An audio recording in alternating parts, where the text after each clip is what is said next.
Hitting up the Hamptons or the Jersey Shore this summer? Don't waste tanning time at the store. Let Fresh Direct bring you everything you need for a delicious summer. Just picked fruit and vegetables, custom cut meat and seafood, and all your favorite snacks and drinks. You can even order from the beach and be done before the next song's over. Use code MUSIC to get $25 off your next order of $99 or more. Visit freshdirect.com or download the app today. Blog Talk Radio.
Another wonderful Tuesday night broadcast of Real Talk all the time, 100% real, unpolished, unrehearsed, unapologetic, real talk for real people. With your host, myself, H.C. Morgan. We have the lovely Sine in the building, and we have my man Rob Hall is in the building tonight. So we have a full house. The show is fully staffed tonight. And it's a wonderful thing, man. We haven't had Rob here on the panel with us in a few weeks, even. Yeah, so, sir, welcome back to the real. Thank y'all, man. Appreciate it. You know what I'm saying? You know how we get down. Yeah, I missed you guys, man. Real talk. All these times. Yeah, we missed you too. Good. Yeah, we definitely missed you. Missed your presence out here, man. And today, of course, you had an issue last week, so it's good to have you back. Yes, thank you. You know, we had a good show last week, though. I was left alone, but I heard. Left to my own devices. And so when I'm left to my own devices, anything's possible. You know what I'm saying? So probably was 100% all the way in. Yeah, we had some hijinks going down last week, but it was good. You know, it was good. You know, so yeah, we haven't been thrown off Blog Talk Radio yet, so that's a good thing. Although we push those boundaries, but you know, hey, it's what we do. Rob, man, since you just getting back with us, man, I'm gonna go ahead, man, and lean towards you as we set things off. Of course, tonight, the main topic tonight. We'll get into that at top of the hour, so everybody you have enough time to go ahead and finish your dinner or grab yourself a beverage or whatever it is you do to make it, to help you relax. But we'll start that top of the hour. But tonight's main topic is the secret relationship between white supremacist males and black women, and that is just a summary. We're gonna go into a whole lot of things tonight. We're gonna talk about some coonery. Bed bucks, bed wenches, and everything in between tonight. So, don't let the title throw you. We're going to cover quite a few things, but there is some things intricate that I want to point out about the main topic later on. But for those of you that follow the show, we start off sometimes or most of the time with sports, entertainment, politics. We're going to go ahead and shoot into the entertainment news, and I got a couple of things sports-wise too, but and then politics. So I'm gonna let you rock the mic real quick on that, Brother Rob. What you got for us? Cool, man. Well, let's address the elephant in the room, and actually, it's two elephants. Let me start with the first one. What do y'all think about your man Bill Maher with the use of the N-word? Let's talk about that. Considers himself a house nigga. Right. House nigga. Now, My thing is, and for years, because of what society deemed it to be, an African American pretty much kissing up and doing all kinds of shucking and jiving and dancing jigs, and right? All kinds of agreements and shit like that. So now we have a Caucasian, or in this case, a Caucasoid, that says that he's a house nigga. What are y'all thoughts on that? Well, I'm gonna tell you, I'm really gonna get into the thick of that later on. But just to get into it, just mildly here. Yes. First of all, Bill Maher wouldn't know anything about house nigga, field nigga, or anything else in between. In fact, if I'm not mistaken, Bill Maher, I want to say maybe that's a possible Jewish surname.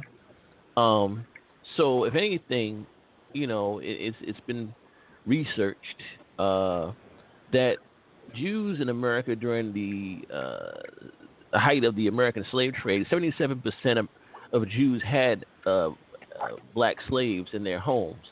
So if anything, Bill Maher would probably, own some slaves if this were back then, okay? And, because we know how he gets down, the world famous dick sucker of all time, Superhead, I forgot the broad's name even. Corinne Steffens or something. Corinne Steffens. Corinne Steffens would have been in the house with him sucking his dick. So, I mean, if he wouldn't have known anything about, the only time he would have known about any house slave was the one he slept with. So, I mean, so I that's my take on it. Sine, what do you got on that? It irritated me. I wasn't as outraged as everybody else because at first I really do think that it was his attempt to be funny. I think he felt comfortable in saying it because he prefers to be with women of color. So I think he felt safe in doing that. I also think he felt safe because he gets a quote-unquote pass from a lot of people of color.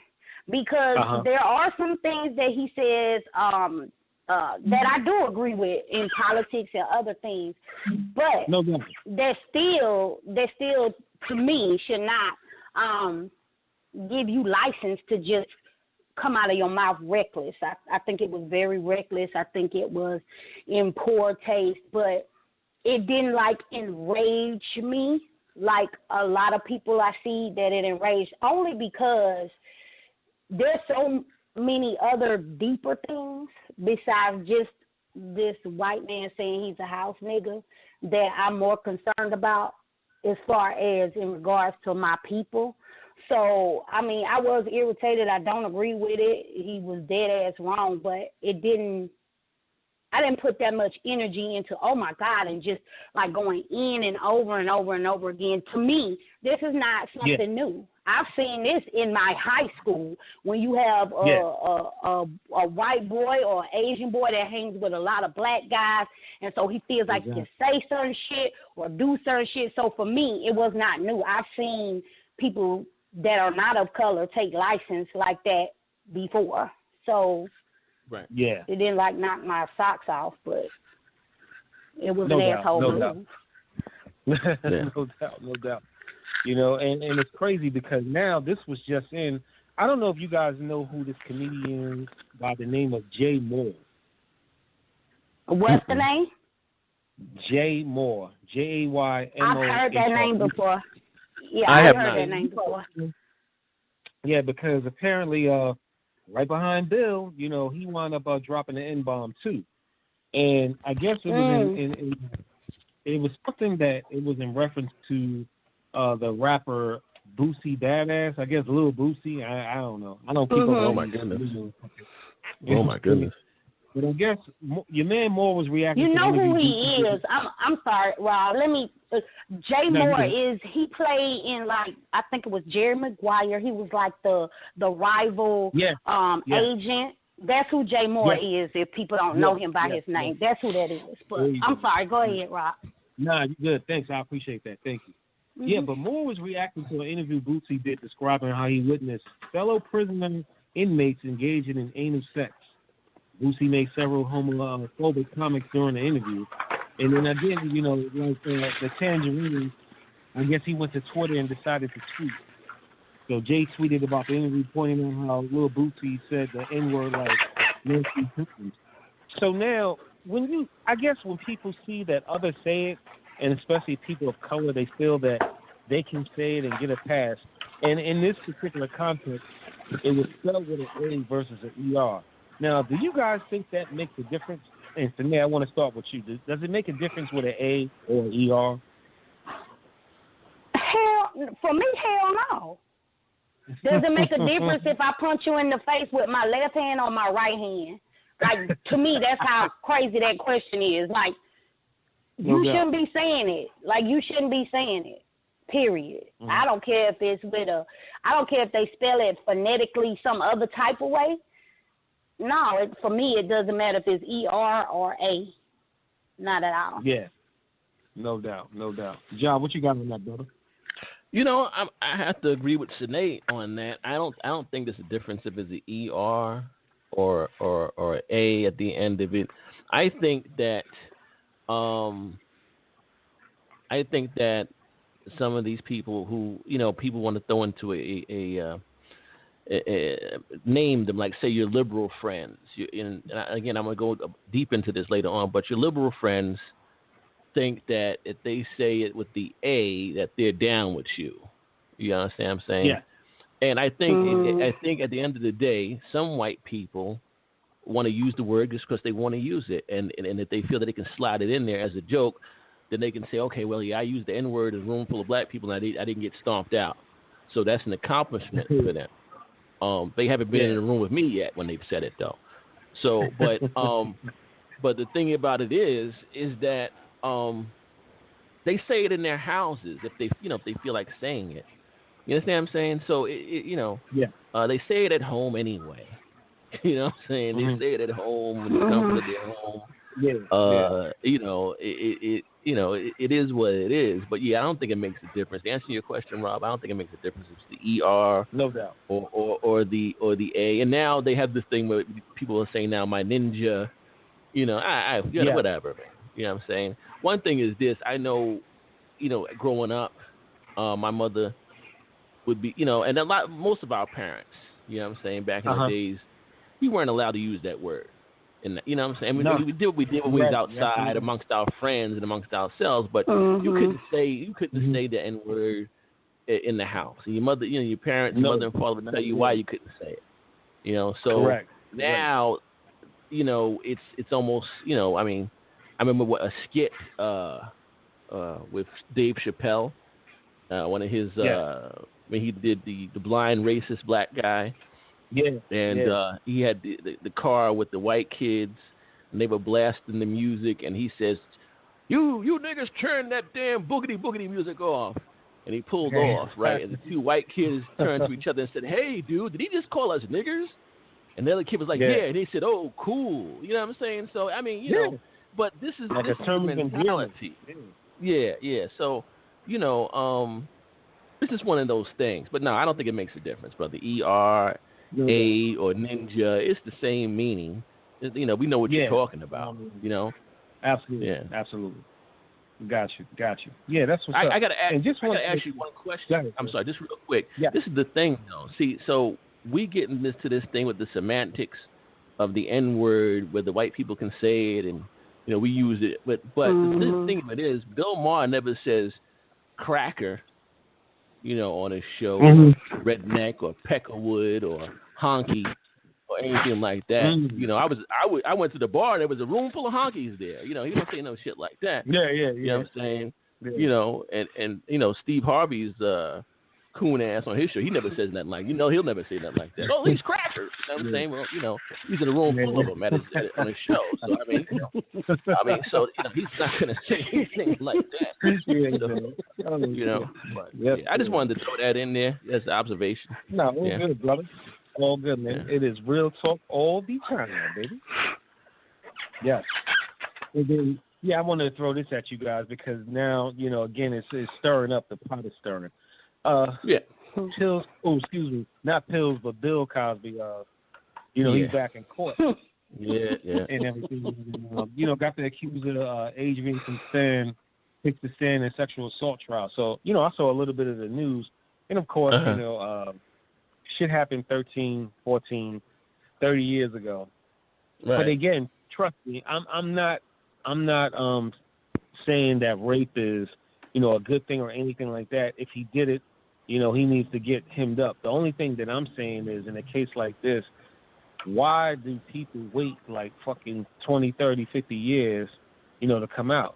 So I guess, your man Bill Cosby was up in the spot. A girl was, testifying and everything. So they was talking about how he was shaking his head and he was just kind of, saying a couple of words, mumbling to himself. I mean, of course, people are going to try to defend, who they are and their character.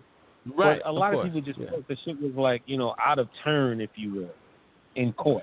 I think at this point, anything anything he do is going to seem crazy to the dominant society. I'm sorry, I just got to put it out there. It's going to seem off. If he started crying, they'd say it was fake. You know what I'm saying?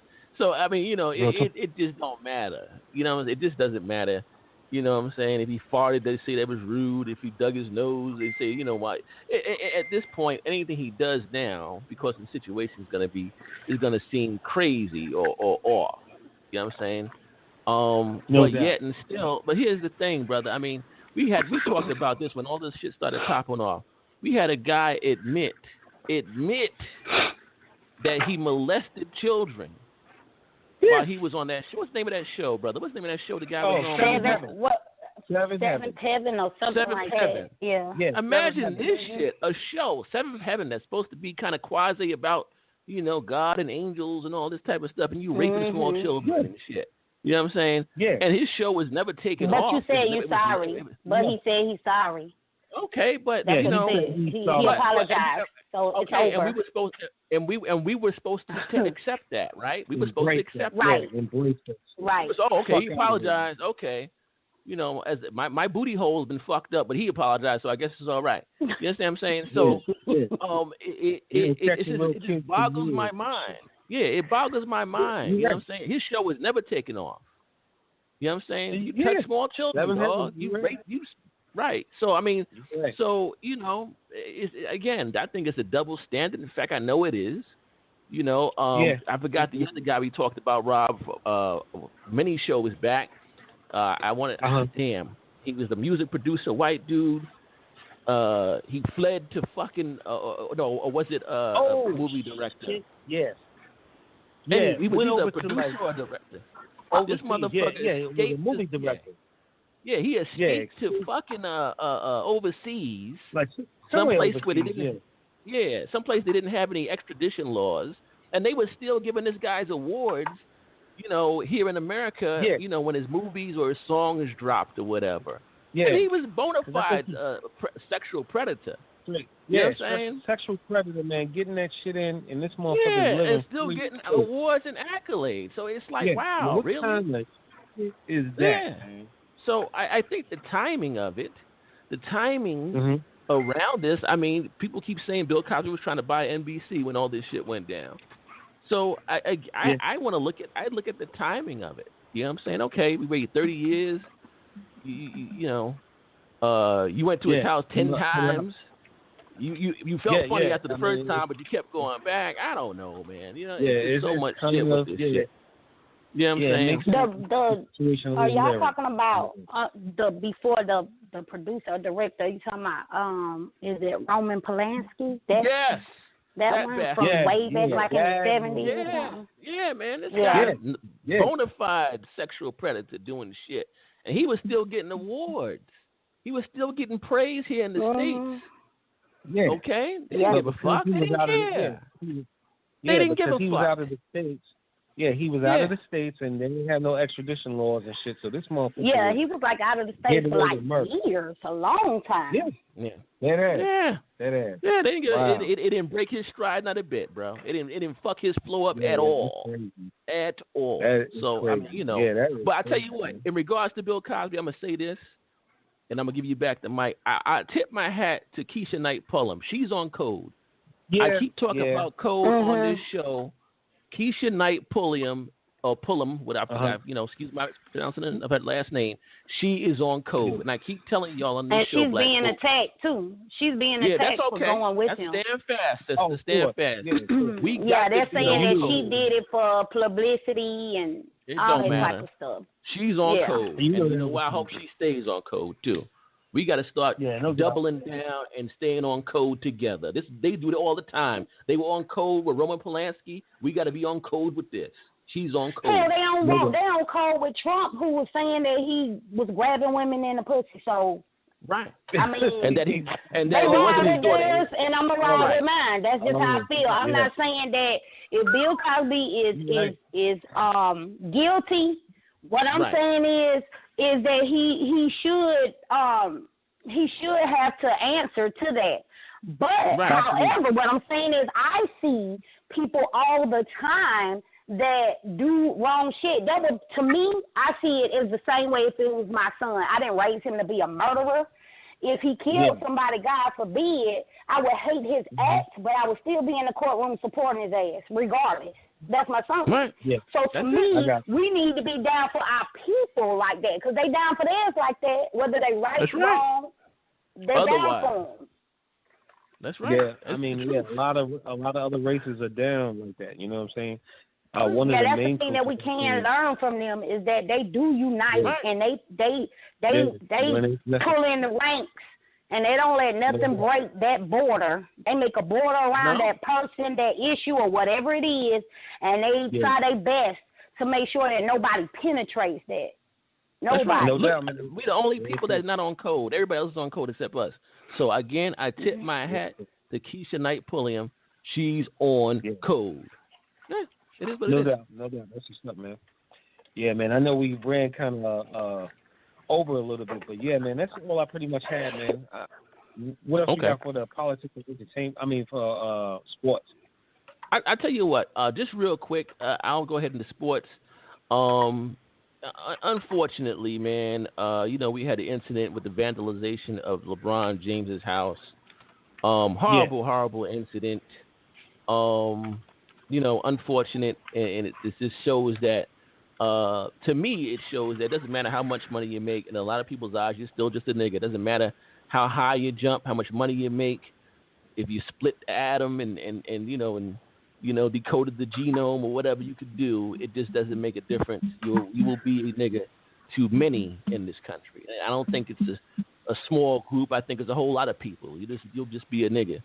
And I think that this shows that, and I just, what boggles my mind is Jason Whitlock, or as a brother that I listen to, Professor Black Truth, would say, Jason Shitlock, came out his face and said that this incident, racism doesn't affect rich people; it only affects poor people.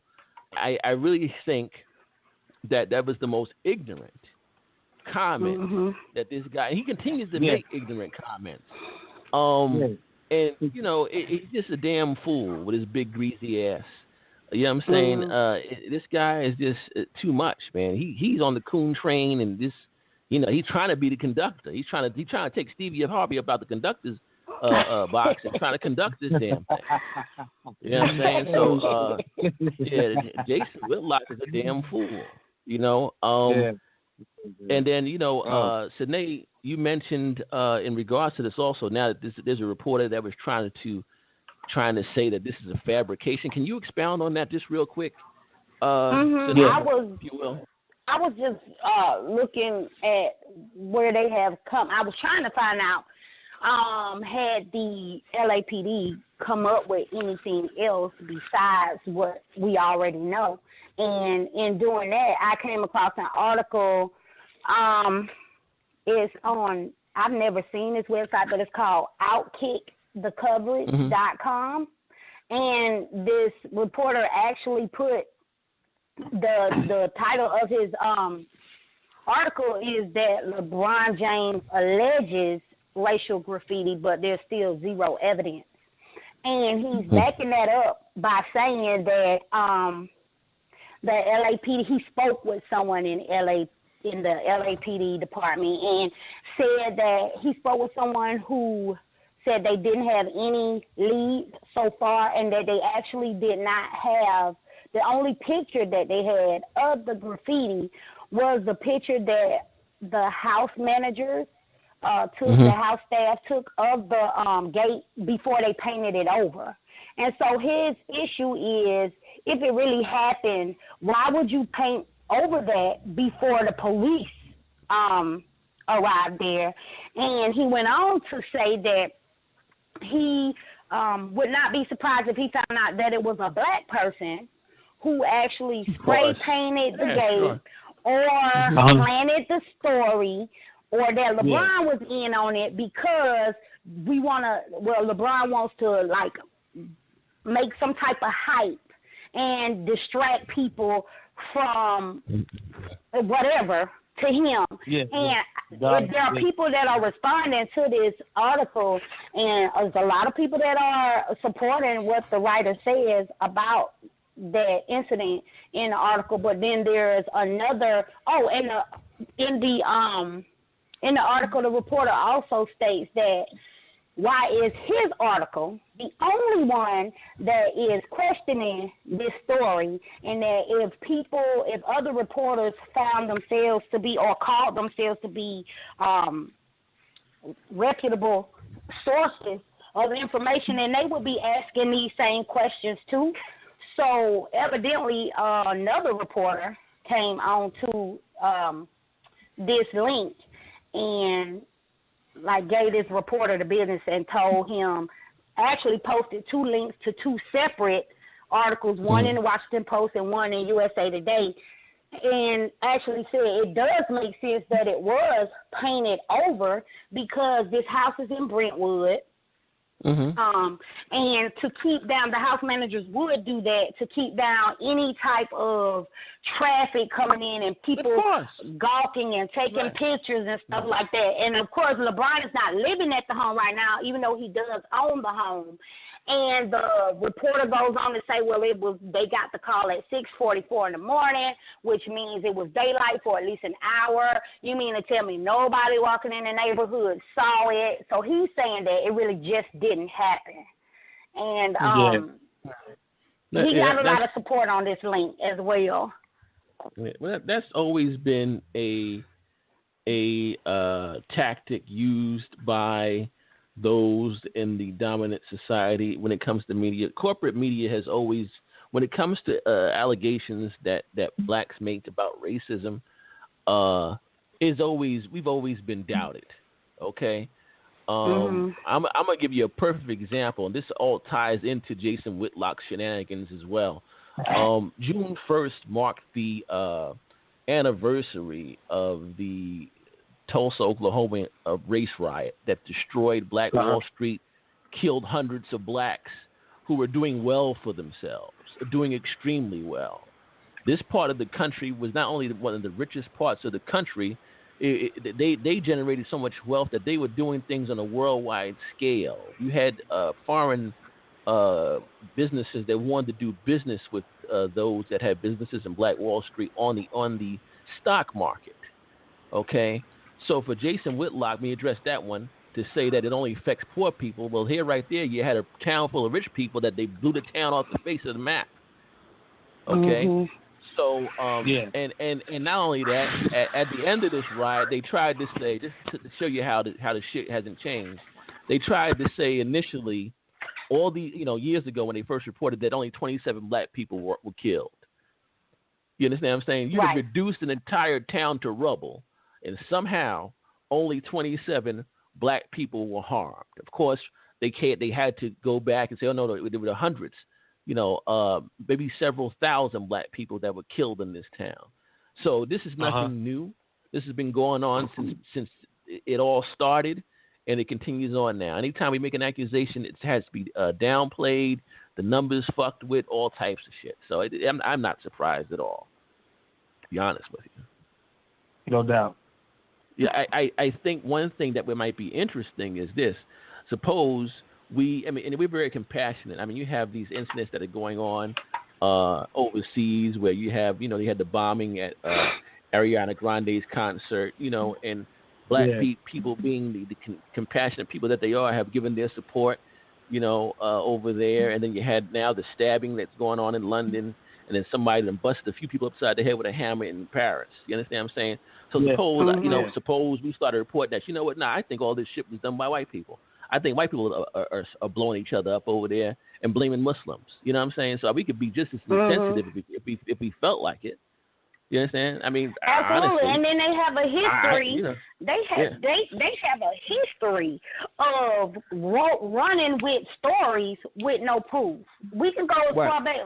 I mean, look at all of these years, and now the woman who lied on Emmett Till comes clean. Right. Oh my goodness. There was no proof. That was her word against a child, right. and he was murdered.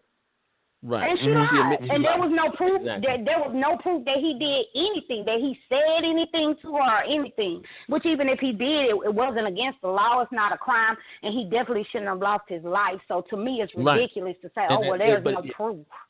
Right, and it never happened to begin with. So it's just one of those things that it's a tactic, once again, that is still being used to today, and it's not going nowhere. This is why it's important for us to have a voice and to have a forum where we can express our thoughts and views on these same stories and give our narrative and our view out, because it's ridiculous. And I think black media needs to continue to do what it's doing now. It's so needed right now. It's just ridiculous. But real quick, I know we're getting into the top of the hour. I just want to say this real quick. The NSA had a leak today.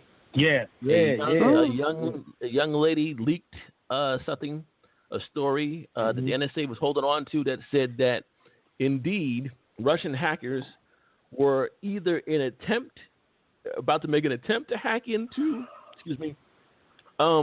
the electronic voters booths here in the United States, or had. So there is something to some of this as far as Russia tampering with the voting apparatus we had during Election Day.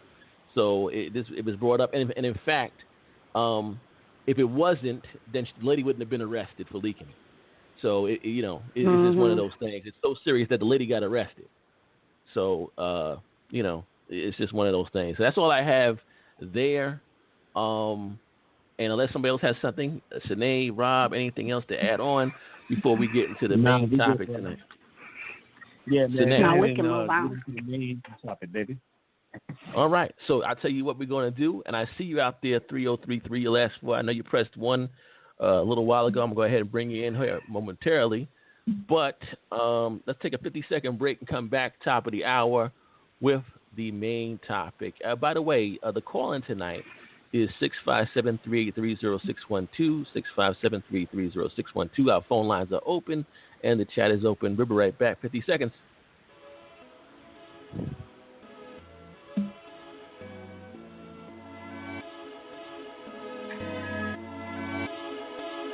Real Talk Radio. Real Talk on Talk.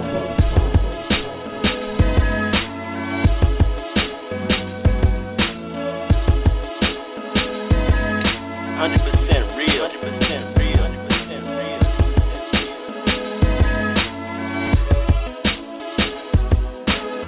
We had over 1,000 listeners.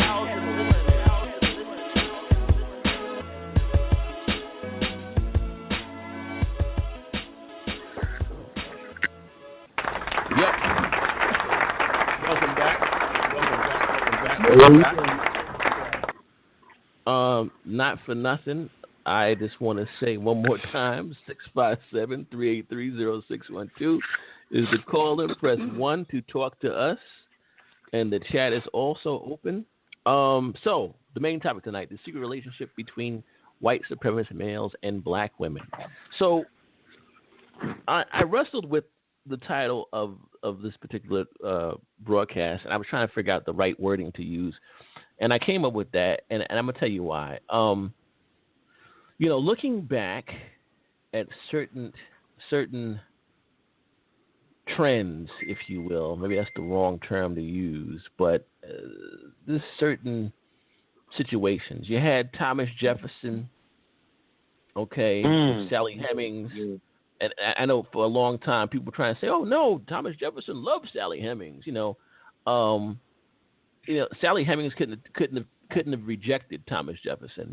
She couldn't have said no because Thomas Jefferson owned her, and we all know how things were done back in those days when it came to slave masters and their slaves.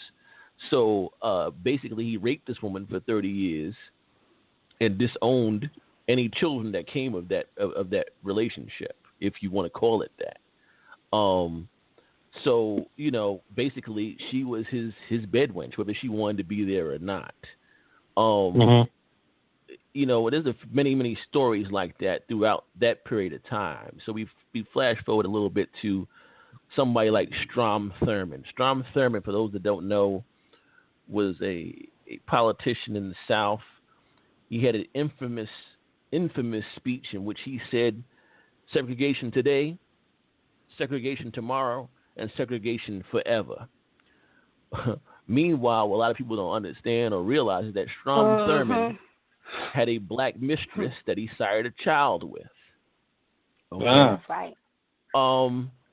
And then you have another situation. Fast forward a little bit more here to the present day. I remember the case of Abner Louima in New York when he was sodomized with a plunger in a police precinct bathroom in Brooklyn. And the first thing they did was they paraded this black woman, for the cop that was accused. They paraded this black woman around and said, "Oh no, he's not racist. He has a black girlfriend."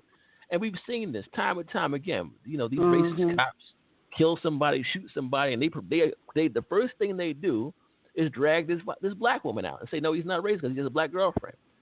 So I just, I have to say to myself, and there's been stories as of recent that have come out of black women who said that they had to leave their man because he kept calling her nigger whore and all this type of stuff while they were having sex and all types of shit like that. Some have the sense to leave and some stay under these type of circumstances. So my question, I guess, tonight is what goes on in the minds of these women? Why do some black women have a need to have their sexual wants and needs validated by the same men who hate their people? I don't understand that. I don't understand it. It's mind-boggling. This man is an out and out racist.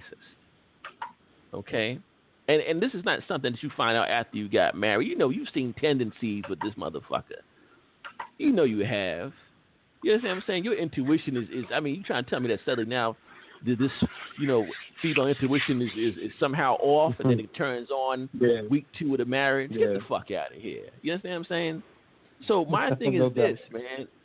Why do some of our people continually confuse sex with racists as love or acceptance among them? I don't understand that.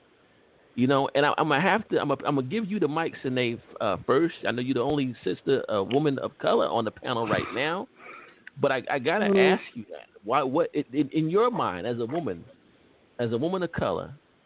Why? How does this happen? And I'm mentioning all this because we had the situation with Bill Maher, and we all know that Superhead. He was dealing with Superhead and whatever other black woman he's dealt with. I'm quite sure he's had quite a few in his life, and I'm quite sure this is why he felt comfortable saying this. Okay, and I remember I was working at a job. I'll never forget this. I didn't even know Bill Maher was dealing with Superhead. But and like you said earlier, Rob and Sinead, I've listened to things that he said that made sense and that were on point, if you will. But I've also heard him say slick shit too when it comes to black people. So the thing of it is that I remember a sister bringing this to my attention that Bill Maher was sleeping with Superhead, and the way she brought it to me, you can tell that she was giving him that pass because he sleeps with black women. And in that, and I can tell that in this sister's mind, as she was telling me this, she was basically saying that, Superhead is being validated right now because she's sleeping with this white man. You understand what I'm saying? So, Sinead, please help me out with this. Help me understand, because, like I said, you're a woman of color, and I need to understand how this even happens. First, let me say I can't really explain how that happens because I can't identify with those type of feelings, so I can only speculate. As far as a white man sleeping with a black woman as proof that he is not a racist is ridiculous because slave owners did it all the time. So that to me just goes out of the window. Like that can't be what it is. To me, for me, it is something so deep within this sister that she did not get or that she is rejecting about herself, about her people. I really couldn't explain why she would be okay with it. I do agree with what you said that you don't just all of a sudden wake up and now your partner, you see little racist things. You had to have a glimpse of some of these things when you were dating, when you were meeting their family, something, even in the room alone together talking about shit in this world. There are certain things that this person would have had to say to you to give you some type of inkling that, wait a minute. Because my thing is, just because he likes your chocolate doesn't mean he likes chocolate. That's just ridiculous. So I don't know how women wrap their minds around it. I think a lot of it has to do with status maybe. They want to be set apart. Maybe they didn't get enough attention amongst black men when they were in school, whether it be high school, college. I really don't know. People say all the time you're attracted to who you're attracted to. Yes, but you can't just be attracted to the outside.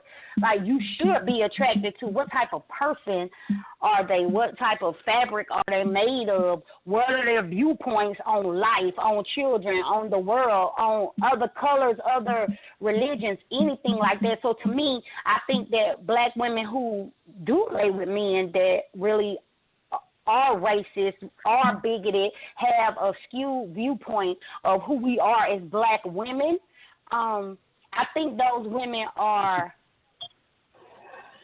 faded. Like, they are just so gone, and they are so focused on what they want, whatever they're trying to achieve with this man. I don't know, like I said, I don't know if it's status, if it's because you want to be seen a certain way, if you want to set yourself above your people. There is so much self-hate in our people, in our women, that I don't know. I mean, it kind of makes sense because we have, and I'm not shooting down anyone because I've done these things too. But when you have people who they can't be seen without weave in their hair, and it's got to be long, and it's got to be straight, and it's got to be blonde, like Lil' Kim, she just looks like a total different person. Even Biblical Fox. I'm going to go with Biblical Fox because for me, my opinion is there was nothing wrong with her.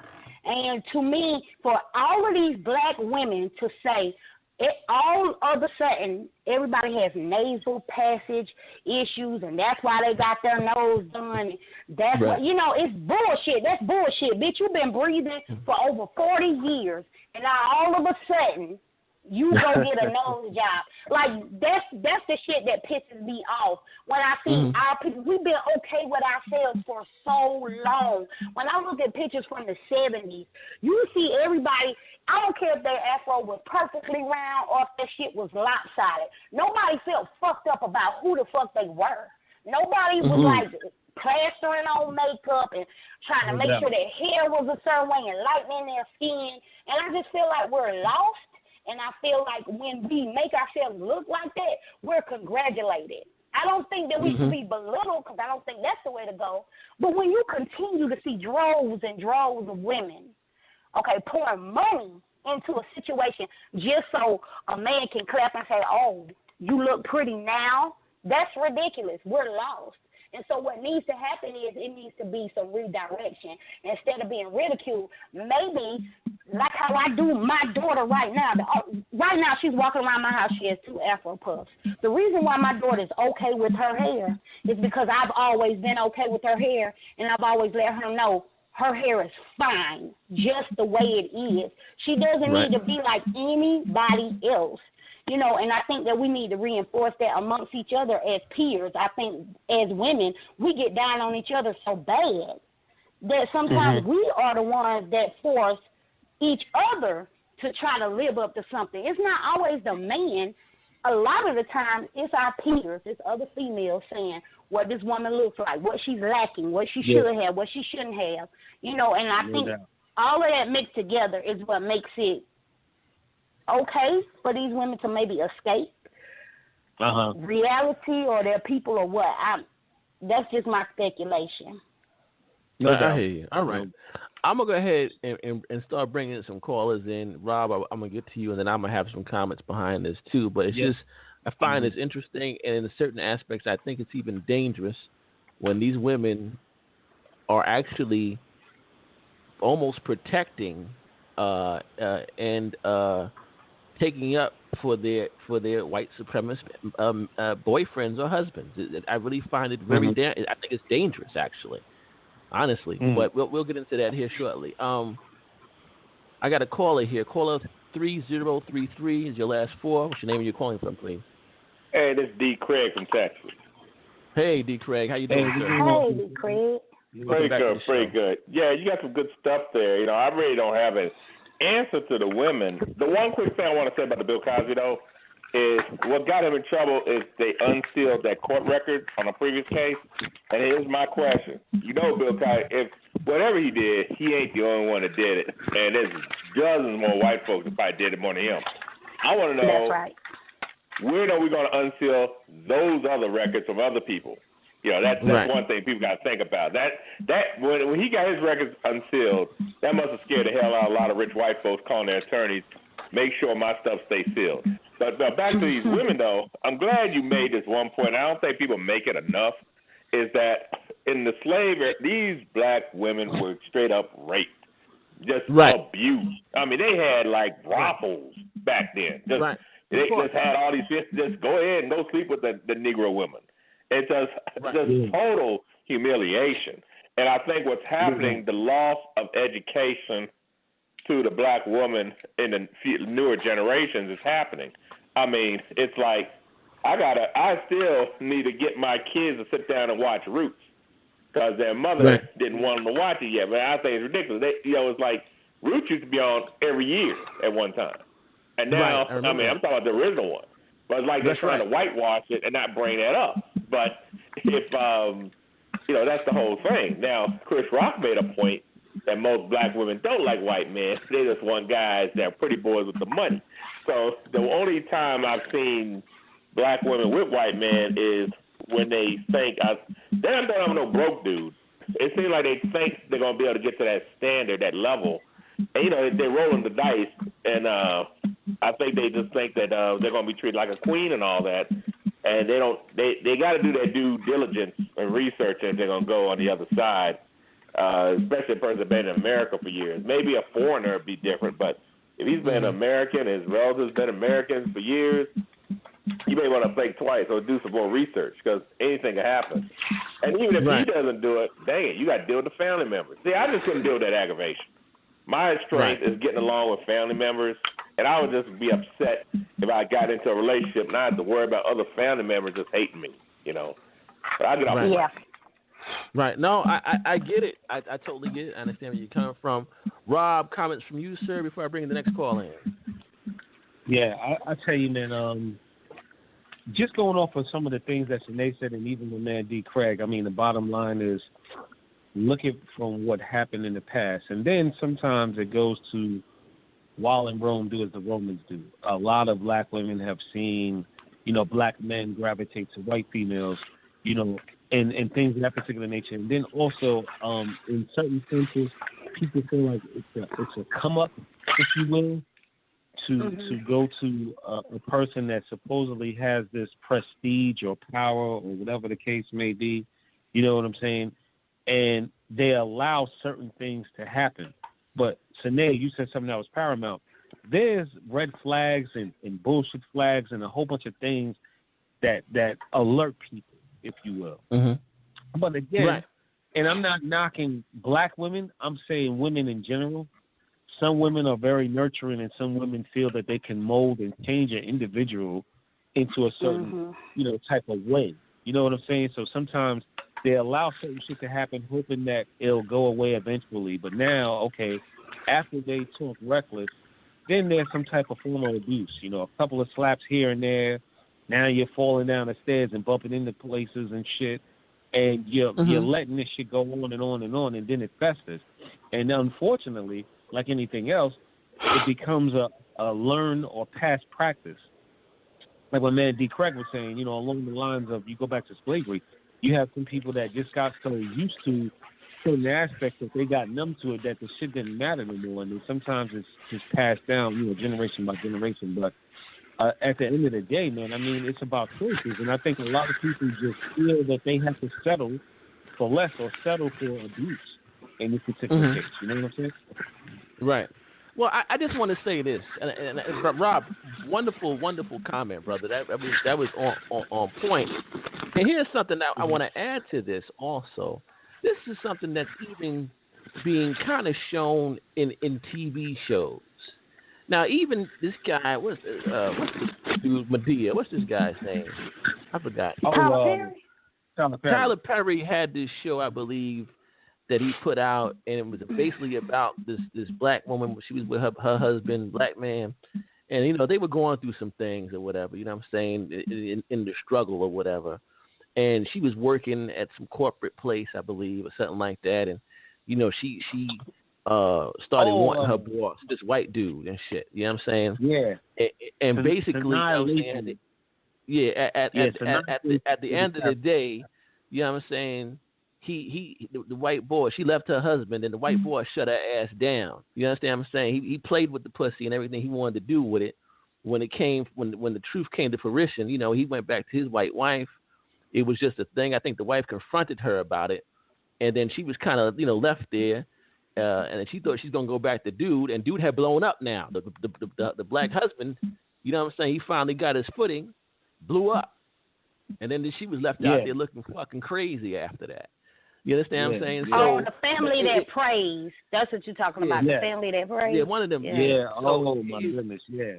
Yeah, so you know what I'm saying? I think the message is even put like she needed her shit validated by this white boss. You understand what I'm saying? Who really in the long run didn't want nothing to do with her ass. You understand what I'm saying? Another example. There was a movie that wasn't too popular that I actually came upon, and I just actually read the synopsis on it. And I didn't even want to see the bullshit, but your girl Gabrielle Union played this sister who fell in love with a neo-Nazi dude. You understand what I'm saying? So it's almost like, a card-carrying neo-Nazi. I guess she was gonna fuck him into submission, and they'd be going through the jungles of Africa afterwards together. Some bullshit. You know what I'm saying? So you know what I'm saying? It's just it's bugged out because this is the message being put out there. Like, you know what? It doesn't matter if he's a card carrying racist. This white dick validates my this pussy I got. You know what I'm saying? And I don't care if if he lynches 10 niggers after he has sex with me, he's gonna come back home to me and I'm gonna be all right. You understand what I'm saying? It's just bugged out how these women are almost, like I said, protecting these cats. I was in a chat room on Facebook not too long ago, where this white dude basically was clowning sisters, clowning them, like straight going hard, like, yeah, it's easy to fuck black chicks, blah blah blah, as long as you're white and you kind of pretend like you have some type of sympathy to their plight in life, you can fuck their ass, blah blah blah. And some brothers called him on it. A sister jumped out there and jumped in front of the bullet. Oh, y'all can't be saying that shit to him. I wish I could have taken a screenshot and showed it to you. Y'all would have been like, what in the fuck? She jumped in front of that bullet. You hear me? She jumped in front of that shit. Damn. So at the end of the day, I guess it was the brother's fault that this white guy was saying this shit about, get the fuck out of here. You understand what I'm saying? So it's just one of them things, and like I said, this sets a dangerous precedence because you know what? It's like basically these whether they're your liberal friends who claim they're not racist but say the nigger word in nigger or nigger with the ER, or whether they're out and out racist, you know what I'm saying? these women can be used against you. You know what I'm saying? Because they'll kill one of us, and in court she'll come out and talk about, oh, he wasn't no racist, knowing that his ass was. You know what I'm saying? So this is extremely dangerous, extremely dangerous, because this is the first thing they run to. They go get that black girlfriend. Now Johnny, you know, he wasn't he fucked that nigger in the ass with that broomstick, but he didn't have no problem with any black people. You know what I'm saying? It's ridiculous. It's sad. You know what I'm saying? I'm gonna bring this next caller in. 6877. You're live. Where you calling from, please? 6877. What's up, fellas? How y'all doing? I'm out in the house. This is Chris. Hey, what's up, bro? Hey, what's going on, Chris? All right. All right, man. What's happening with you? Like the show, man. I'm waiting for the bumper sticker. My truck goes country to country. I need the bumper sticker to put on to let everybody know. All right. All right. No doubt, I hit you up on Messenger. I hit the address up on Messenger. Y'all just send me the stickers. I'll put them on this truck. And this way we'll roll around and try to get the show out there more. But what I got to say is this, though, man. For real. I just think it's to, you know, like you say, it's for acceptance. Why black women tolerate that kind of stuff. But then again, I think they might be used to it. Because, believe it or not, sisters go through a lot, even in the neighborhood by our own brothers. They really do. They tolerate a lot. You know, it's like, yo, you have your cousin, you know, her man's beating her ass, you jump into the fight, she's screaming, holler, I'm not going back to him anymore. The next day, they're right back together. So you got your ass for nothing, see? So I just think it's that, or it might be money, or some type of prestige or power, something like Paul was saying, like power. I think that's why they tolerate it. Because if you were $1 million nigga, right, motherfucker, if you were $1 million dude, right, and he pushes you on the ground and say, oh, you know, you dumb nigga. Okay, now you sitting there thinking about it, saying, well, if I leave, I lose all this money. If I stay and tolerate this, then I'll have everything. So they end up staying to have everything. So I just think that, you know, that's probably what it is, or, you know, it might be an abused wife, battered, whatever battered woman syndrome type deal, where the battered woman always goes back, you know? Yeah. So, I mean, it should be tolerated, but, you know, and other time, I do blame us a lot, though. I do blame us, because we don't do enough to uplift them. You know, they always got to look a certain way. They always got to have a certain, you know, feel about them for us to accept them. You know what I mean? We won't get the BBW in the neighborhood because we got to have the fine system. But the BBW, the one that needs the love the most. You know what I'm saying? So, I mean, I don't know how you ever fix that problem. But, I mean, it's something, you know, it's good that y'all addressing it because it's something that do need to be talked about. You know, that's what I think. I just think that they hard on themselves, low self-esteem, whatever, is why they just decide to go with the white man and tolerate being called this and that. You know, it's like Serena Williams. I don't understand what's going on with that. I mean, maybe she loves him. You know, I mean, some people just love him. Thank you. Listen, but brother. She got all the money in the world. She beat the best tennis players, but she chose to be with the white man. So what is up there with the black man? Why she would choose him? And he looks like a racist to me. He looks like. Right, and Chris, I'm glad you said that. I was going to mention. You must be reading my mind tonight. I was going to mention that next for this one simple reason, folks. It's not so much that Serena Williams is engaged to a white man. Honestly, the thing of it is that this guy has a platform. Okay, Reddit is a platform for racists to get together all across the world and talk slick shit about black people 24/7. Reddit is a goddamn white supremacist sewer. Go on Reddit sometimes and read some of that shit on there. It's a sewer. Yeah. So here's my question to y'all. Here's my question to all of y'all. If let's say let's get a bad white chick. Who's a bad white chick out there in the street right now? Somebody give me a bad white chick. What's your name? Somebody. Anybody. What's a girl with the short hair? Bo Derek. Yeah, there you go. Just say Bo Derek. All right, that's kind of old school. But he was way back. All right. For shits and giggles, I'm gonna say Bo Derek. All right, so let's say we take Bo Derek, right? Let's say Bo Derek wanted to get with let me get somebody else old school. That she went there. Let's say Bo Derek was dealing with Billy D. Williams. Okay? Yeah, there you go. But Billy D. Williams had a platform, right, that the Nation of Islam used. Okay? Yeah. That Farrakhan was on 24/7. I'm going to tell you right now, when Bo Derek goes to talk on one of these talk shows like The View, that's all they're going to bring up is you about to marry a man who has a platform that the Nation of Islam uses, and they call you devil all day long. That's what the hell they would say. You understand what I'm saying? But Serena Williams does this, and she gets mad big ups from other sisters. We telling y'all what type of platform this dude has, and ain't nobody said shit. So this is the type of shit I'm talking about, and it irritates the fuck out of me, seriously. You understand what I'm saying? Because if it was Bo Derek or Jessica Simpson or Pink or something like that, and she was about to marry her brother, and his platform was about let's even take it a step further. If his platform was just simply about black empowerment, they would question her about it on the stage in an interview. You understand what I'm saying? It wouldn't even have to be nothing racial. It could have been like, I want black people to get every black person in the country to get rich. Your soon-to-be husband has this platform. What do you think about this? You understand what I'm saying? But we ain't heard shit about it. You understand what I'm saying? That's all I got to say. She don't need it, and she don't even need the money. That's the funny part. She don't even need the money. This is what I'm talking about. Let me bring the next caller in. 9561. You are live. What's your name? Where you calling from? Oh, hold on. My bad. Hold on.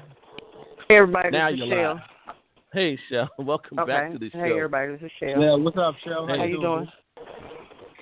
I have a few things to say. One, personally, I don't understand how some black women, date and defend a white lover, spouse, or whatever they want to call it.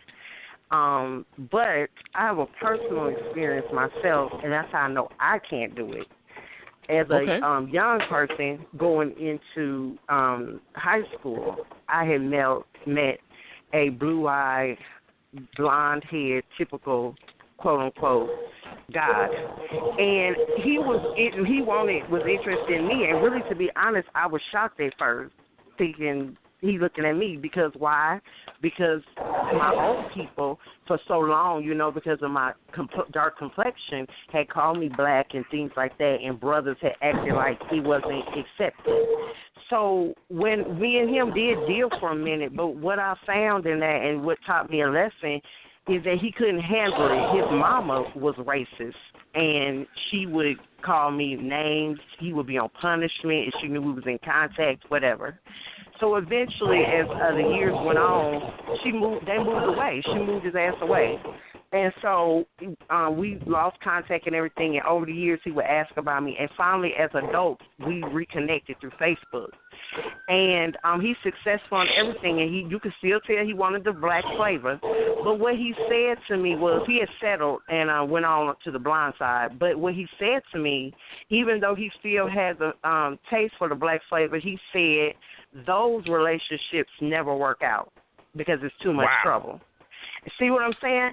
So that just let me know right there, like, no, they can work out, but when you have weak-ass people, because everybody comes from different backgrounds, so even though at the time you made it seem like, okay, you wasn't agreeing with what white mom was saying, apparently somewhere along the way you bought into that. You was feeling that.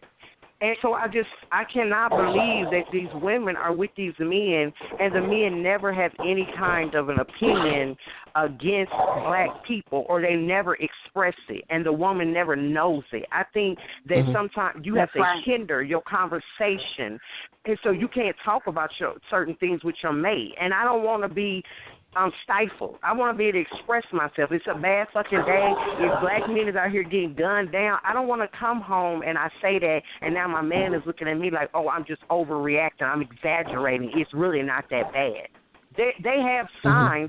You just refuse to see it. You want to see what you want to see. I could have ignored that, and I could have been with old dude and said, no, our relationship can work. But in order to do that, I would have had to cut off certain things in certain ways that I think, and I just couldn't see it. I can't see laying and loving on no man that is not a brother. I just can't see it. Okay. I mean, and that's fair enough. My damn. I just want to do a check real quick. There's some feedback coming from somebody's mic. If you're not going to talk right this second, please mute yourself, and then when you're ready to talk, just unmute yourself. I'm getting some feedback from somebody. Don't know what it is. Rob, you got anything to say, my brother, before I bring the next call? Any comment to what Sheldon said, or even what Chris said? Yeah, I mean, both were. I mean, they put it out there, and I mean, it is what it is. At the end of the day, it's like anything else. The only thing that I would say is people can't help who they fall in love with, but once again, there's certain things that you got to be able to go through and see. Damn, there's a lot of feedback. Yeah, there's a lot of feedback. Please, once again, check your feedback. Please check your surroundings. If you got some things going on, just please mute yourself until you're ready to talk. It's really bad. I'm not sure where it's coming from. Mm-hmm. Go ahead. But yeah, to get back to what we were talking about, as far as along the lines of, you may date outside the race, and I guess the only problem that I would have is like when people disregard exactly who they are and where they come from. All right, if you date outside your race, it is what it is, but don't shun your background and who you are as an individual. Now, you got some people that feel that, and brothers have been doing this shit for years. My only problem with that is if you have dated the wrong black female, it's that female. You can't say a whole race or entire, faction of people are all fucked up. You know what I'm saying? Right. That's true. Those particular cats, I can't gravitate to. It's that individual person or individual people that you have dealt with over a course of time. You know what I'm saying? So flip the script, same thing. Now you have a black female that may have said that brother's been dogging her out and, they ain't shit and this, that, and the third. So now you meet this white cat. White cat has the money. He's, taking care of this, taking care of that. He's financially, stable or whatever. But he says slick shit from time to time. So you tolerate certain things to a certain extent, and you look past certain things because dude is still, bringing that money in. So, I mean, basically, what is your tolerance level? You know what I'm saying? Right. I'm going to go ahead and bring this caller in, and I got something that I want to add on to, but I'm bringing this caller in first. 9486-9486, you're live. Hi, everybody. This is Leah calling from Texas. Hey, Leah. Hi, how's everything? All right, welcome back to the show. Hey, how you doing? Yeah. Right. Well, you know what they say. You ain't a real man until you split dark meat. I just thought I'd throw that out there as that's what they say. So I don't know. I can't say that I can't speak for all white males, that is. However, I will say that it just depends on whatever you've learned growing up. It's a learned behavior there. If your family is that way, I mean, more than likely you're probably going to be that way. So I have some really good friends that are not African Americans, and I love them dearly. But yeah, I could see where it would really break my heart that I have, put all my time and effort into a man, and I wake up one morning to be a black bitch. That would really bother me. I don't think that I would want to take that chance. It's just my preference. But not for nothing, as you all say, hey, I'm not, I think that it doesn't matter, what color you are. You can love someone from another, race. It can happen. Right. But growing up from where I come from, in Oklahoma, this region around here is a little difficult. I'll just say that. And I'm done. And shout out to Oklahoma, and I did big your town up, and I mentioned that we just passed the anniversary of the bombing and destruction of Black Wall Street on June 1st. So I just wanted to shout you out. I know you're from that part of town, right. So I just wanted to big you up on that. Here's something I want to say. I want to caveat of a couple of things that Rob said. You said yes. You fall in love with somebody and you fall in love, and I have no issue with that.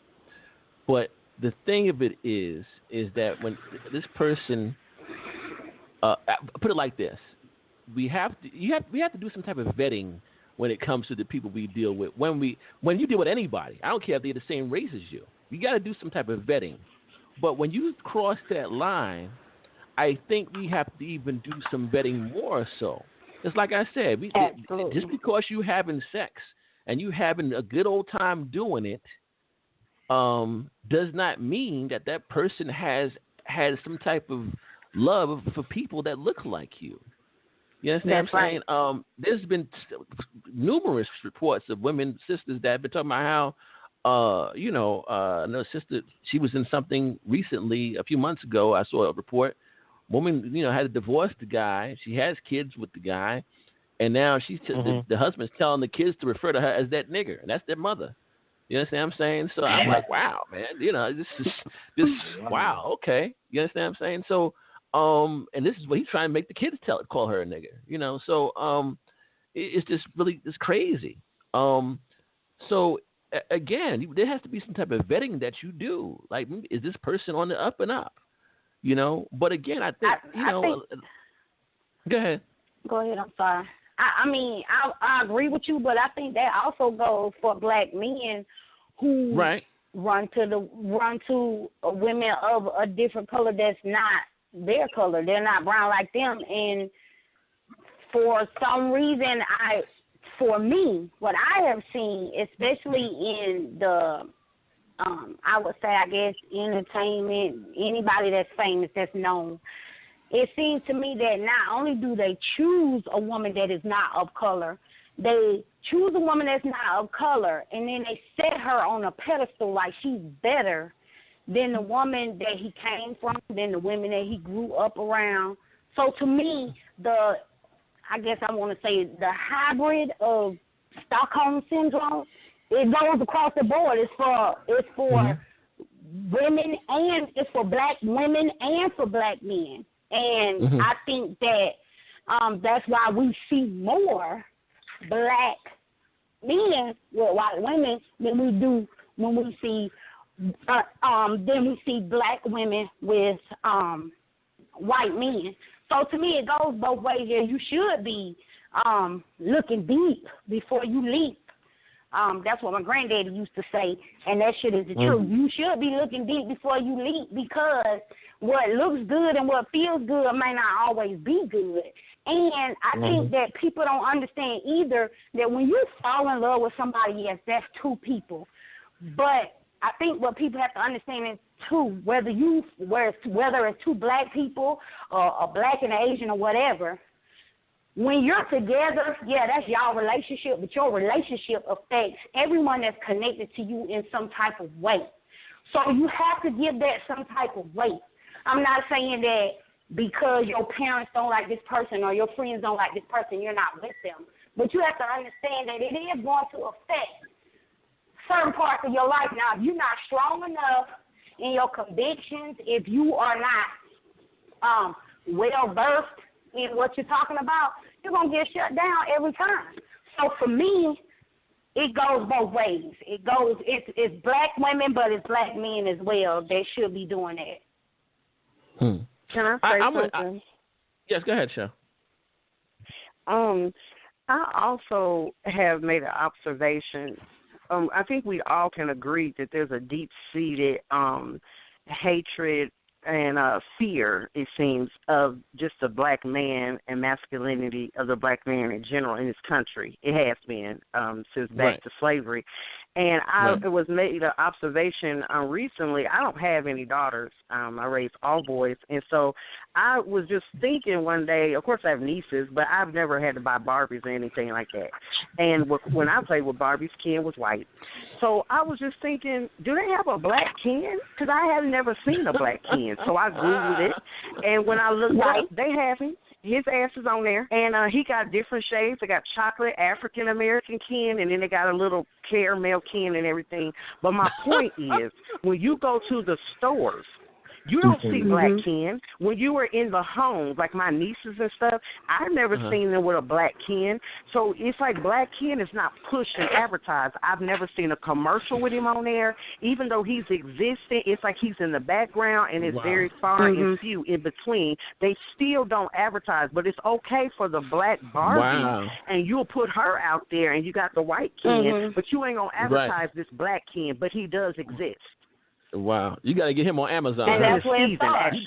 You got to get Black Ken on Amazon. The shit, Etsy, or eBay and shit. That's exactly where it was at. They had some at Walmart, but for real. Yeah, wow. That's the truth. Can I tell you something? It's so funny because I remember years ago my female cousins or whatever would actually use the Falcon. Remember from Marvel? They had a Falcon doll, so they would use the Falcon. Yeah, this is the Black Ken. You know what I'm saying? So I thought that was interesting, but I never knew they had a Black Ken. You're absolutely right. I never knew that. Rob, my brother, what you got for me, man? What's on your mind over there, sir? I tell you, I guess another thing too, when you have individuals that again are trying to come up, and the whole premise, and look at it from this perspective, it's something that y'all said as far as like with the black male. All right, take what society is doing now, and trust me when I say this, I'm not knocking anybody's preference. The only thing I'm saying is they're pushing it, and people are gravitating to it. You see a lot of black male characters in these TV shows and movies now in dresses and, portraying like a gay, talk about it, a gay male. Talk about it. So now, when you see that and people are like, well, I mean, it's very prominent now. It wasn't like ones and twos, you have a storyline here and there. It's like now this is like almost the norm. So people are thinking this. Then you got these so-called, celebrities putting on dresses and shit, and wearing makeup and everything, and acting feminine. So now it's like you're trying to demoralize or even paint this image that black males are supposed to be this particular type of way. And again, I'm not knocking anybody's sexual preference. I'm just going off of what I see and what is going on, and people starting to have questions about who they are or where they come from. So now, once again, society, paints a picture, and a lot of people gravitate to that shit. And then you have other, demographics or other races that see it and feel that, well, hey, this shit is the norm. It's accepted.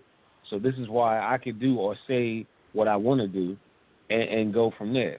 You know what I'm saying? Right. Well, Rob, I'm glad you said that because let's take it back. D. Craig, Rob, let's go back a little bit. You guys ever remember, and my mother pointed it out to me as a kid, and now that I think about it, this is very interesting. Let's watch how things have changed over the years. Back in the days, you had who were the bad brothers back then? You had your Billy D's, you had your Jim Browns that used to be on TV, Richard Roundtree, right? Now these cats, they would have these movies, right? And they would have a love interest. Now, if she was light skinned or whatever, I remember one time, I don't know if it was Richard Roundtree or who it was, Richard Roundtree, but the chick would die. So all our love interests would have to die in the movie. You understand what I'm saying? And then our motivation would be revenge. You understand what I'm saying? But we could never get the girl. She would somehow have to die in the movie. We'd have to get the revenge, and then blah, blah, blah. You understand what I'm saying? Now fast forward, Rob, you made a very crucial observation. I've watched panels of talk shows that have nothing but white chicks. And some of these white chicks is bad up there on the stage. And the only black guy will be there, and he's a flaming homosexual. So in other words, you're not going to be comfortable with a manly man up there on the stage with you. This cat, the only way you're going to surround this brother with a whole bunch of white women is if he's a homosexual. Not for nothing, when Mike Strahan was on the show with Homegirl, I knew that shit wouldn't last for so long. I knew that shit wouldn't last for so long. This big black dude picking up this little white girl and carrying her ass onto the stage and shit like that. I knew that they couldn't handle that shit for so long, and somehow or another it was going to conveniently go south. You understand what I'm saying? Now they say it was Mike that wanted to leave and all that, whatever the case may be. I knew that particular scenario would not last long at all. I tell you that shit right now, because Mike wasn't up there. The brother was dressing fly, and he didn't have no twist in his hand while he was up there either. You understand what I'm saying? So I knew that shit wasn't gonna last long. But time and time again, I mean, like you said, Rob, I'm seeing shows, and if any black man comes on here with a panel full of females that look halfway decent, he's gonna be gay, or he's gonna have to talk in a very light voice. He's not gonna be, that alpha male sitting up on that stage with these females. They're not going to have it. You understand what I'm saying? And like you said, now everybody has to be put in dresses and shit like that. You know what I'm saying? It's just crazy, man. It's just crazy. So there's an attack going on there on the male side. Now, here's something that I get from sisters a lot, and I got to put it out there because you know what? I call sisters out on their bullshit that I saw. So now I got to put this on Front Street.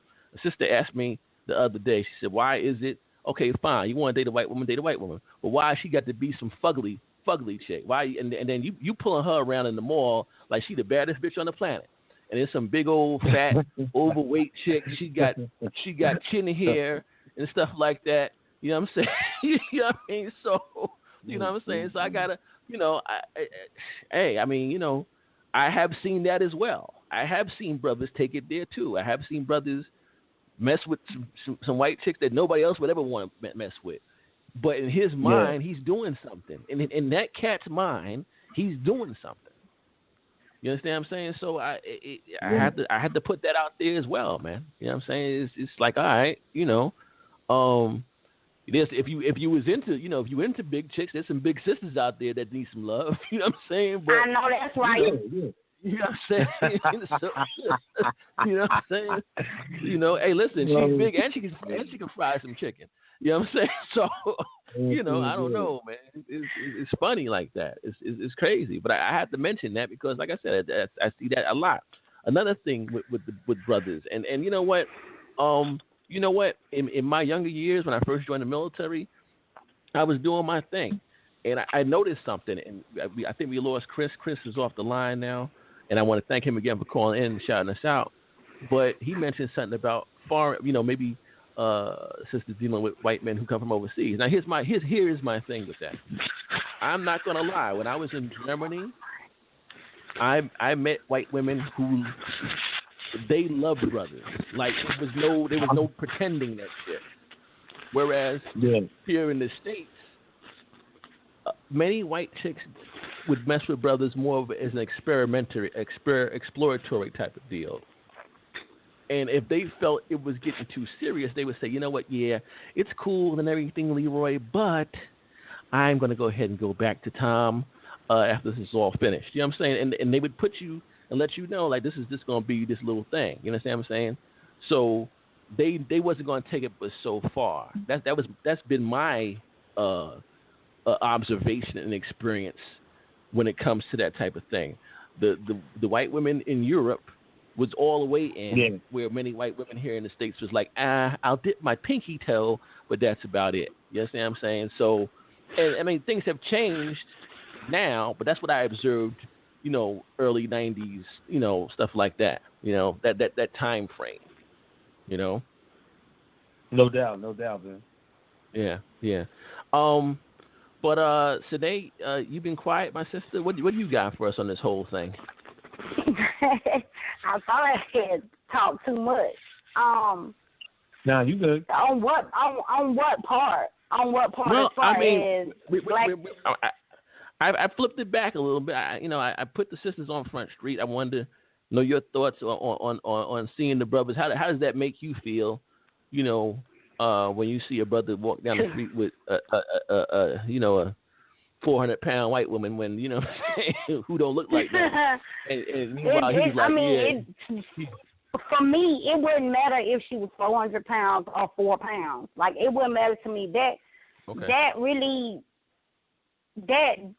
I don't know. I see it different. Like, my perspective has changed. When I was younger, it used to piss me off. Not her being big or ugly or whatever. It just used to piss me off to see it. Like, why would you? Because in my mind, I had already given them a narrative. Like, that's what you went for first. I don't know anything about them. I don't know their history. But when I saw that as a youth, I felt like, oh, so you just went for a white girl first, or you just went for an Asian girl first, or you just went for a Latin girl first before a black girl. That's how I felt. Now when I see it, I don't have any feeling because I feel like if that's who you want to be with, that's for you.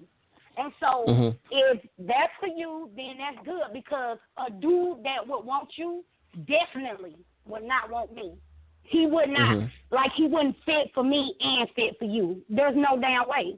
So there's a lot of black men that wouldn't fit for me just because of the way I carry myself, just because of how outspoken I am and stuff like that. So for me now when I see it, it doesn't bother me. What bothers me is if I see it and I catch a look either on his face or her face that blatantly tells me, like, we the shit and we over you, I got a problem with that.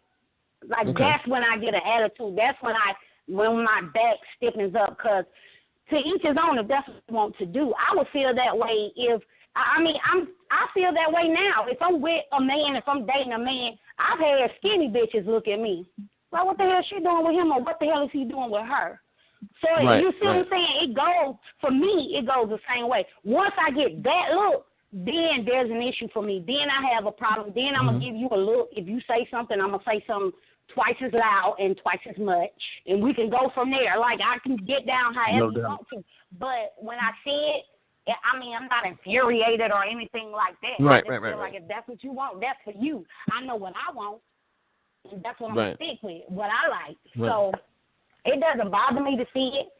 It just bothers me when I think the mindset is that you're a step ahead or a step above or, you know, that's where I have an issue. Like, don't ever think that. Like what I've said, don't forget where you come from. Yeah. You don't have to dish your people just because you with somebody. Yeah. My mother never did that. And my father's not black.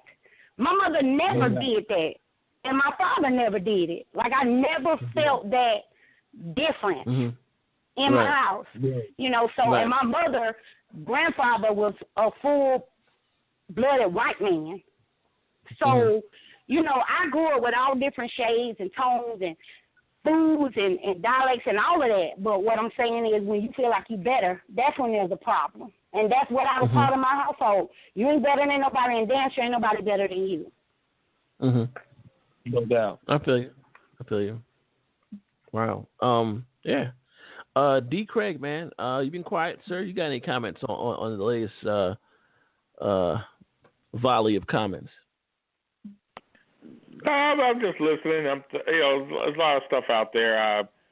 I think one thing that's interesting, though, with the black man, I think Farrakhan mentioned this years ago where I think white people put this image of the black man as being a sex fiend, sex object. That's why, if you notice, a lot of interracial marriages, black men are like universal. We're all around. You see black men with Latinos, Asian, white women, all that stuff, it seems. So it seems like we have that image. But, gosh, it's just it's something out there. That interracial stuff, you just got to be careful. You got to look into it. You know, I admit, if my, the number one thing I want my daughters to go out with is someone that's a Christian. However, if they're not a black person, I'm going to be a little skeptical first and do my due diligence and research. But I just got to. It's an interesting topic. I still gotta. I'll just sit back and listen. Okay. Fair enough. Here's something that I want to bring up, and this is going back to the top of it. Where we were talking about black women who seem to defend or jump in front of the bullet when they're confronted about the racist behavior of their men. I listened to Dr. Neely Fuller, And I don't know if a lot of you know who he is. You can check him out on YouTube. Just put in Neely Fuller Jr. But he has a book out on how to deal with racism. And according to him, and you know what, I've listened to him say this, and I kind of understand where he's coming from. And again, everybody's going to do what they're going to do, and that's fine. And I'm not trying to shame anybody or anything like that. But his thoughts on interracial relationships, and he's not talking about between non-whites. In other words, he has no problem with, let's say, black and Latin, Latin and black, people who have been oppressed by white supremacy dealing with each other. His thing is this: once you go over and you deal with a white-black relationship, he's saying that, well, if your mate is not actively participating in trying to end white supremacy, then why are you there? I think that is a very interesting way of looking at it, and an interesting comment, because he says if you anything outside of that, then basically you're giving up the goods and basically giving a reward to something that, you know, this person's not going to do anything about your situation as a whole. So I just want to give that view. Rob, I'll start with you, and then I'll go down the panel. What do you think about that, where if you're going to go there, then, you know, is your mate or should your mate be actively involved in ending racism and white supremacy? What do you think about that view? I think it's interesting. What do you think about that? Yeah, I mean, I look at it from this perspective, man. Excuse me. You both got to have some common ground. So, with that being said, quite naturally, if you are engaged or you're actually involved in a situation to where that people are going to stare at you or people are going to make little comments and shit and this, that, and the third, you both got to collectively be able to tolerate or deal with those, you know, negative comments or those negative entities that's going to be approached, you know, around you. You got to be able to tell the truth and have conversations. You know what I'm saying? Like Shell said earlier, you know, she doesn't want to have to come home and have, you know, and now she sees something or hears something, and you know, now you're trying to have a discussion with a person that may not gravitate or actually understand where you're coming from because of, you know, their background and because of their race and things of that particular nature. So you pretty much got to, once again, be able to communicate and have a common ground and be able to be open about how you feel about certain things. It shouldn't have to be like, well, you know, all right, I'm at the job and I can discuss this shit with my white friends or my black friends, you know, because they'll understand, versus now me going home to my spouse and now I got to pretty much shut myself off to the world. You know what I'm saying? So you got to be able to communicate whatever it is. Yeah, no doubt. Right. Okay. All right. Sine, actually, I'll go with Shell. What do you think about that comment? Neely Fuller believes that black people should not necessarily date and or marry white people unless that mate is actively involved in ending white supremacy. What do you think about that? Well, for me, yeah, I definitely agree 1,000%. Tim Wise, I don't know if any of you have actually seen him physically. I don't. If I look to him physically and then think about what he's saying or standing for, I wouldn't look at him. But just based on what he's saying, if I had to go that route, he can get it all day. Because my man would have to be like that. He would have to be just like that, strong to the point where they just looking at us shocked, like, what the hell is going on right here? Yes, he got to be that. He got to be extreme too. Like I'm telling you, it's just got to be all over him. He can't be passive about it. So yeah, for me, that would be the only way that I could see myself even trying to make something like that work. He just got to be real passionate, and he got to just be out there. No doubt. So like basically a John Brown type of deal. You know, you ready to grab a rifle if necessary to Yeah, all right. I just need him not to be afraid to speak up, because that's what happens a lot of times. White people they'll say, well, they got a good friend that's a white person, and then what happens is when something comes up, your friend's backpedaling, and so I need somebody that you're bold, you're confident in what you're saying, and you're not afraid to just put it out there. Right. No doubt. Right. And you know what? I'm gonna tell you something. It's hard to find that passion if it's not happening to you. You know what I'm saying? If you can drive where you want to drive to. Perfect story. Just recently here in New York, a young white girl, intoxicated. Now let's look at this bullshit. Clearly intoxicated, drunk. Okay, cute little white girl. I forgot what part of New York here. Pulled over. Cop let her go. Clearly drunk. She drives on, kills us, and dies in a car accident. That's one of those one times where white privilege just didn't work out well for her at all that night. Here we go, Tiger Woods, asleep at the wheel. They'd be still talking about him today. You know what I'm saying? He was on some medication for his back for some surgery he had, and they still dragging Tiger Woods. You know what I'm saying? He ain't hurt nobody. You know what I'm saying? Whatever. You know what I'm saying? This girl, cop let her ass go, and clearly drunk. Boom, she's dead. You understand what I'm saying? So it's just one of those things. It's like, damn, wow, really? So unless it's happening to you, you can't even understand what that's about. You know, it would take a very special person to say, hey, man, you know what? You know, you're not just talking, you know, running off at the mouth and whatever else. You know, this shit's affecting you. And if I'm down with it, if it affects you, it affects me because I'm your damn husband or I'm your wife. You understand what I'm saying? So, but it's hard to somebody to really go all in like that and have that, like you said, Shell, that John Brown attitude about the shit. That's very rare, I think. That's very, very rare. You know what I'm saying? Because you know what? When you're not with that white spouse, I mean that black spouse, you're still a white person walking down the street. They don't know. They don't know, and you'll be treated as such. You know, you'll be treated as just, you know, another white guy, another white girl walking down the street until your black spouse shows up.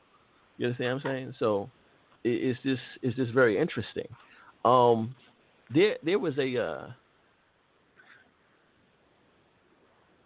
I see that. My bad. I was reading the comment. I apologize. The call in tonight is 657-383-0612, 657-383-0612. The chat line's open, the phone line's open. The phone lines are packed, by the way. If you want to press 1 and talk to us and let your voice be heard, pose a question, comment, anything, go ahead and press 1 and talk to us. We ain't going to bite you. In fact, we're winding down. We got about 25 more minutes.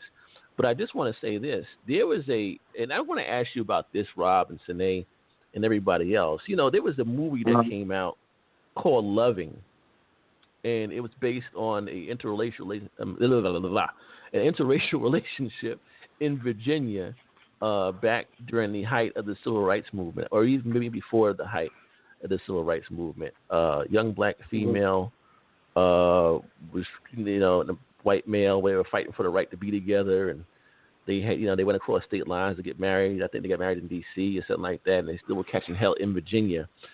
And a lot of people were like, oh, this is going to be a cool movie, you know, such a wonderful movie. And a lot of sisters was like, oh, you know, and this is a true love story. But here's the thing with that. And, I mean, you know, at the end of the day, you know, it turned out the way it turned out. But a lot of people don't realize, if you do the due diligence behind that story, behind that young girl, that man was sleeping with her since she was 11, 12 years old. A lot of people don't realize that. He was sleeping with her when she was, you know, before she was a teenager. You understand what I'm saying? So at that point, I think he might have been already 18 at that point. So that's statutory rape. You understand what I'm saying? So this is how this love story started out. You know what I'm saying? I don't know if you know, he coerced her to have sex with him or what. But she was a little girl when he started having sex with her. Now, of course, they went on and got married years later, you know what I'm saying, had kids and all that, and their story, their story sparked, you know, national notoriety and everything. But everybody thinks that this started out like, you know, walking down the street. No, you know, no, he was having sex with a little girl. You understand what I'm saying? So, you know, it's just one of those things. But again, you know, I see sisters will champion one thing on one side and then shit on something that a brother do on another side, and it could be something similar. And that, I don't know. I guess again, that just kind of bugs me out a little bit. But it is what it is. But Rob, no doubt. what do you think about that, man? I mean, you know what I'm saying? If you sleeping with a minor like that, does she have? I mean, she don't have the capacity to understand if something's right or wrong, regardless of color. At that point, not at all. You understand what I'm saying? Yeah, not at all. I don't know. Yeah. Yeah, and it goes back to like something that D. Craig had said earlier. When you talk about past practice, or you talk about being abused, at a young age, or you become so numb to certain situations. So again, all right, this young lady was obviously taken advantage of as a child. You know what I'm saying? Mm-hmm. So quite naturally, you got somebody that's, doing these different things and blah, blah, blah, and this, that, and the third. It becomes the norm. So when it becomes the norm, and after a course of time, it becomes a learned habit, and you actually start to enjoy or endure those particular things that are happening to you, and you gravitate to it like it's just the norm. So there's nothing different. And then you got a person that's sitting here telling you how much they love you and all these different things and shit. I mean, it's normal. It's not something that's strange. Now, what gets me with what you're talking about, and I have to check this flick out for myself and see what's going on. Where were the parents at when all this shit was going down? I mean, the parents allowed this shit to happen to this young girl, child at the time, and then everybody just was like, well, fuck it, it's all good. And it wasn't because of the civil rights, and what were the undertones? It seemed like it's not enough of the story being said. You know what I'm saying? And shit like that. But it's crazy, man. It's crazy. And again, we have a lot of different situations out here that people gravitate or they adhere to. And especially now when you look at a lot of these movies and you look at social media and all this other bullshit that's out, these different like little songs and shit, everybody's listening to all of this bullshit, seeing certain things, and they think it's the norm. This is how shit's supposed to be. I mean, and we talked about this before too, and it's a little off topic, but people don't even sit down at the table anymore and have conversations and shit. Everybody's fucking texting and doing all kinds of bullshit. Yeah, absolutely. You don't have a normal conversation about what the fuck is going on. How was school? How was your day? Simple shit. You know what I'm saying? Yeah. Man.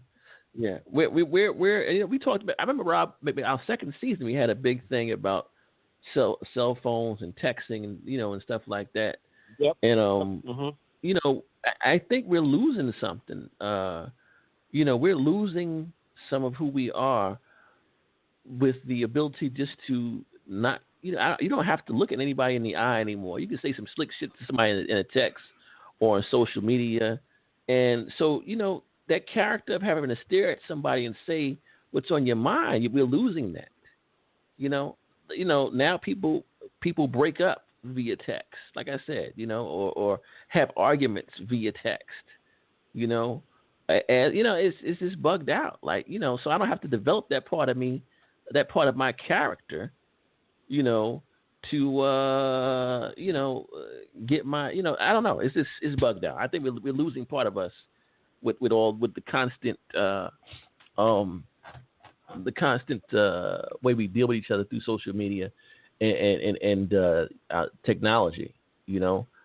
I think even there's a report out now that because pornography is so readily available, that young people are starting to believe that everything they see in these movies is how you should deal with each other. You know what I'm saying? When you meet each other, when you meet a woman, that she should be standing on her head like the porn stars do. You understand what I'm saying? So there's something being lost here as we have everything at our fingertips. You know what I'm saying? People are forgetting how to speak to women when they walk up to them. You know what I'm saying? It's just really wild. You know what I'm saying? No doubt. And then you know what? A lot of women are putting, I think, too much out there. I mean, not for nothing. I mean, when you have all these erotic shots of yourself on Instagram and Facebook and whatever else is out there, now all some guy has to do is sit back at his computer screen and pull his pants down and just whack off to your photos. He ain't got to say nothing to you. You're wondering why dudes won't approach you. They don't have to. Yeah, I can watch your big booty on Instagram and just jerk off to you all day long. I ain't gotta say nothing to you. You know what I'm saying? That's crazy. But you're right. It's bugged out, man. You know what I'm saying? So it's really, it's bugged out. It's really bugged out. We're winding down, but I gotta ask the ladies about this on the show. This new damn show that's coming out, we all thought it was a joke. We thought that somebody was making one of those memes again. Yeah. The Real Side Chicks of Charlotte. Oh, wait a minute, what? that's a show for real? I never heard that before until you just said it. I never heard that ever. Yeah. The Real Side Chick. Go ahead and, if you're listening to the show and have not heard about this, go ahead and Google it, pull it up. The Real Side Chicks of Charlotte. The Real Side Chicks of Charlotte. Yeah, the Real Side Chicks of Charlotte. Not for nothing. Is this what we've come to as a people, as a society? Is this what we've come to now?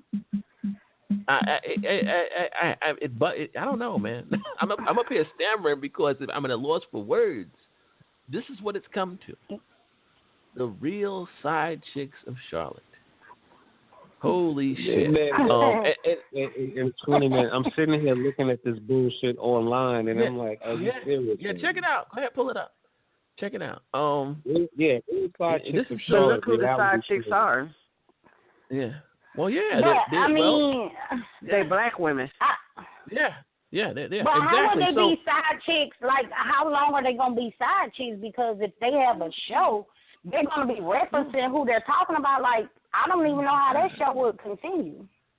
Well, without busting the man out, I don't even understand that. Here's the thing. It goes back to what Rob said: is everybody wants to come up and shit like that. Like, I don't get it, man. You know, we're at war. Whether we want to believe it or not, man, our people are under siege. Our men are under siege. And we have shows, our women, all of us, we're under siege. And we got a show called The Side Chicks of Charlotte. And I've seen my homegirl put it on her page and was appalled. And she had a girl jump right back. I watch it. I'm like, wow, man. Like what the fuck? Like, wow. I wouldn't tell nobody no shit like that. You know what I'm saying? Damn. I'm watching The Side Chicks of Charlotte, girl. You're like, seriously? Like, what the fuck? This is where we're at. And me, as a black woman, just hearing that, I'm already embarrassed. Man. I don't know those women, but they have embarrassed me. That's embarrassing. Yeah. Side Chicks of Charlotte's on, you know, as you know, people are being stabbed to death by white supremacists in the street. We're watching The Side Chicks of Charlotte. This is fucking ridiculous, though. I don't know. I can't call it no more, though. I really can't. It's just that shit right there is crazy. You made my fucking night with that bullshit there. Damn. We don't want freedom. We don't want justice. We want to be entertained constantly, and it doesn't matter how deep into the gutter the entertainment is. It doesn't matter no more. We just want to be entertained. Whee! Look at me, no hands, man. You know what I'm saying? It's just like, wow, man. What the fuck? You know what I'm saying? Like, we just want constant entertainment. Constant entertainment. Yeah, this is crazy, man. Yeah. I got a caller here. I'm going to bring in caller 2314, your last four, 2314. What's your name and you calling from, please? Hello, gentlemen and ladies. This is Angela from New York. Hey, what's going on? Wow, welcome back to the show. Long time no hear from, sister. Yes, indeed. Yes, indeed. Always good to hear you guys. Well, we appreciate it. Thank you. Thank you. No problem. So I didn't Google it, but I did see a preview once for that crazy show, and it's disgusting. You know, I think you're absolutely right. We've gotten to be, as a society, in particular in this country, across the board, all we care about is being entertained. You know, everything in this country now is about consumption, whether it's consumption of food, you know, spending our money at the malls, or being entertained by nonsense. But even going back to your earlier conversations about not just interracial dating, but dating people that don't respect who you are, I think all of this, including this show, has to do with having self-worth. You know, I know when we were coming up, self-worth and valuing self-worth came from home, first and foremost. You know, you couldn't be sent to school without being taught about who you are. You know, there were certain things when I was coming up that you always had to be respectful, and you couldn't get into fights in school or whatever. But there was always a line that people were not allowed to cross when it came to disrespecting who you were. You know, and it don't matter we've lost now, that. Though. Yeah, it don't matter. We've lost it don't that. matter. As a society, nobody cares, and it's disgusting and it's heartbreaking, but it's also scary to think that this is what our kids are consuming. So it just makes us as adults, we have to be on our game a lot more when it comes to the next generation, because we just can't let it be that we let decency and our struggles slip through our fingers and allow our kids to think that this nonsense is okay. It just can't happen. It can't happen. So I'm hoping that this thing gets shut down, as other stupid reality shows have, before it catches any steam. You know? It's happened before, and I think that we need to be village. You know, we need to be on top of this now to make sure that it does go away. Yeah. Well, that's how they did Shawty Lowe's show. He was going to have a reality show with all his baby mamas and all shit. His baby mamas, and people kept complaining, until they finally said, okay, we're not going to air this. Exactly. Which is a good thing. It should be vilified. Yeah, we have to vilify this shit before you know what I'm saying? They may have one pilot or whatever. That's after that, it should be it. That should be it for that show. Shut it down. That's ridiculous. And you know, and the way we are right now in society, I think that everybody's become so complacent about everything, and we've just become immune to everything that we just say, oh well, you know, this is the next and greatest trick. No, we should be shutting it all down. You know, somebody. But you know what's sad though? Shout them out. The sad reality of it is, who's going to be the majority of people that's going to be watching that bullshit? I'll tell you who. That's what you need to be concerned with. I have no idea. That's true. I'll tell you who. Unfortunately, you know who's going to be watching it. Unfortunately, you know damn good and well who's going to be watching. Go through and they'll probably go through the roof for the first couple of shows and shit, because people want to see that dumb shit. And people are programmed to seeing stupid shit. And the fact that we have to admit that is embarrassing for me. This is solely fucking embarrassing. Completely embarrassing. You understand? To watch what's happening right now with us. We're in, honestly, next to what our grandparents dealt with, we're in dangerous times. Yep. And we can't afford shit like this popping off. Really? I mean, wow. Yeah, you know, so I don't know, man. Like I said, this is. I really hope this is done away with quickly. It's embarrassing for me personally. Yeah, it really is. Very embarrassing, because I don't know anything about the show, but I would put money on the fact that a black person pitched this show, and that's what's embarrassing about it. That's what's the most embarrassing. Not even the people on it, that a black person said, you know what, that could be a show. Because that bitch has been around since the beginning of time. Right. We don't have to glorify that shit. Like, it's ridiculous. Right. I'm so appalled by that.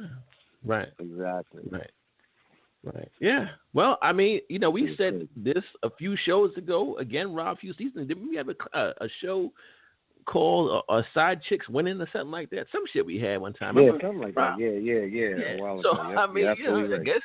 Then I got to see. Who knows? Maybe they listen to Real Talk all the time. Who knows? I don't know. But it's just crazy, man. You know. But we're winding down, man. Rob, let's get some closing comments, sir. I'll start with you. We'll get Sinead, go down the line here, man. Tonight has been a very interesting show. I've had fun. Some closing comments, and we'll take it up on out of here. What you got for us, man? Anything we touched on last night? Sorry, not last night. Tonight. Where am I at right now? Tonight. Real quick. I mean, you know, one of the biggest things, and I hope that are out here listening to what we, you know, bring to the table is just like anything else. The stuff that we talk about is, you know, just realistic things, and we all have our opinions, and sometimes, you know, we may, you know, go on different tangents, but at the end of the day, it's to educate. You know what I'm saying? So take what you heard tonight and actually really just take it all in, you know, sift through any impurities that you feel are impurities, but actually listen and have an understanding of what we're talking about, to create dialogue. The bottom line is it's a lot of individuals out here that are starving and they want to hear certain things, but they don't have a platform, and this is the platform right here. Real talk all the time. Straight up. Absolutely. That was well said, Rob. I like that. That was well said. Thank y'all. Sinead, what you got for us? Saying, like, I was really down. Like, you made me you convinced me all over again about the show. Too funny. What you got for us, Sinead? The same thing that I always have. I feel like it starts with the young people. That's where I'm invested. So I'm gonna always say to push the positivity upon the young people, the young people in your house, the young people in your community, the young people in your family, because that's where it's going to start. If we start pushing the positive things now, then they wouldn't even think to blink at a show like The Side Chicks, or, you know what I'm saying? They wouldn't even think that's like out of their realm of anything. So I think that if we start at home and if we start with the kids, teaching them how to love themselves and teaching them that it's all right to be who they are, nobody's better than them, and to stand up and be vocal about it and to surround themselves with like-minded individuals, then that's what we need to do. That's what I'm trying to do with mine. Absolutely. D. Craig, man, any comments, man? Closing thoughts? Well, with some of these crazy shows, like you guys are bringing up, it's to me, it's the Kleenex and the handkerchief. Some of these shows are so ridiculous, just Kleenex, just blow your nose and throw it away. I just really don't see these things having a long shelf life. So I have confidence that people grow up and figure this out and think about more serious stuff. But I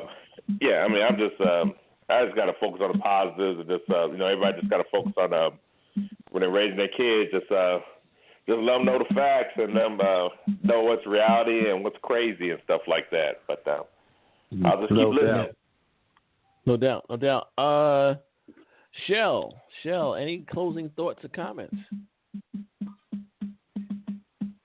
Yeah, I would say that if people just first as adults learn that being different is a beautiful thing, and embracing your blackness, and knowing who you are culturally and historically, because you can't teach these children anything when your black ass is lost, and that's what's happening. That's because that's who's watching stuff like Side Chicks.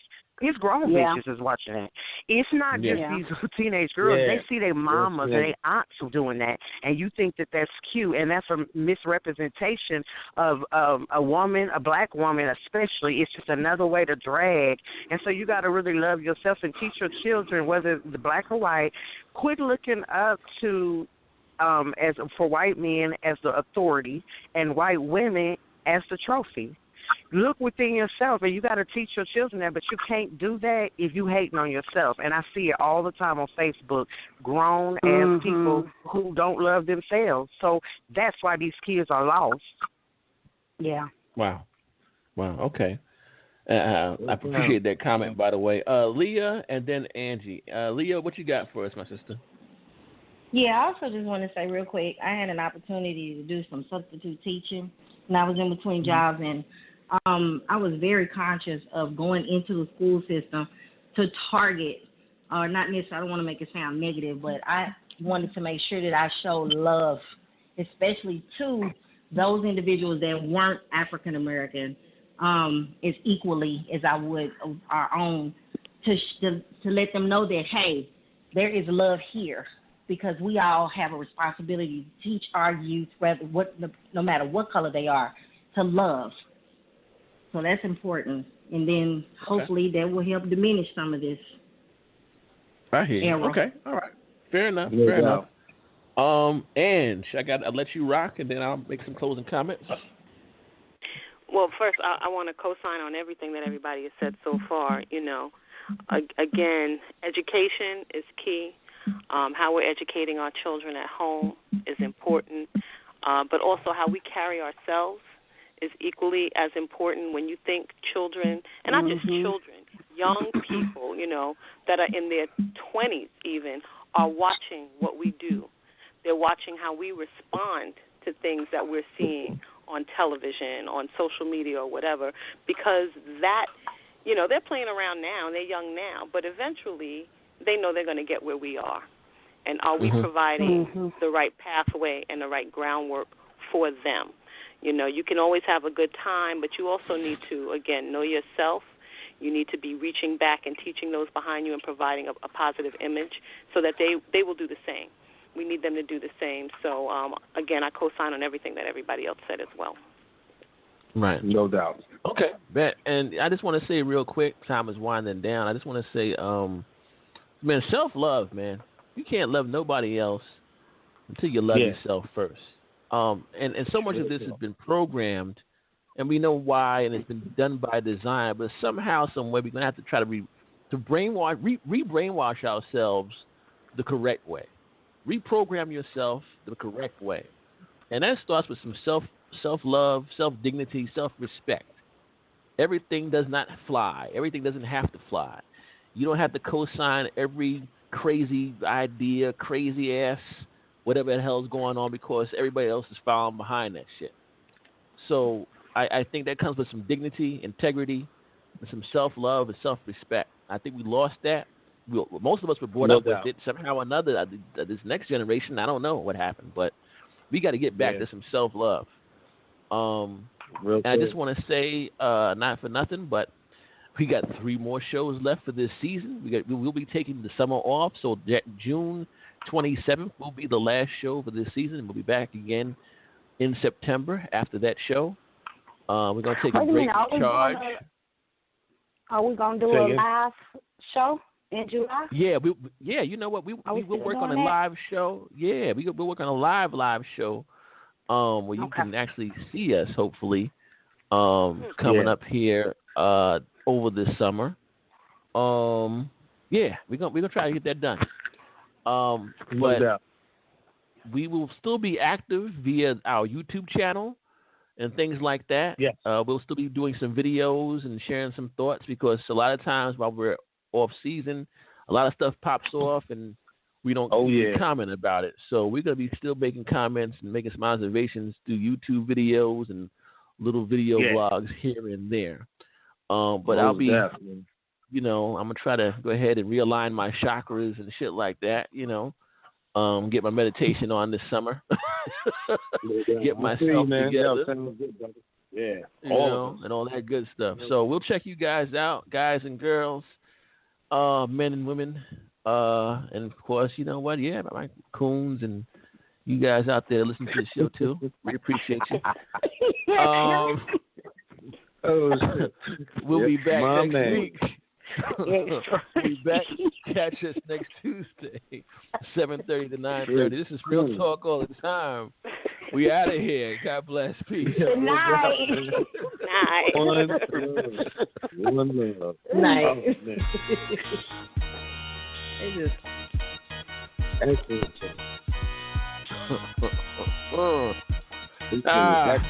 Ding. You rounded it off very well.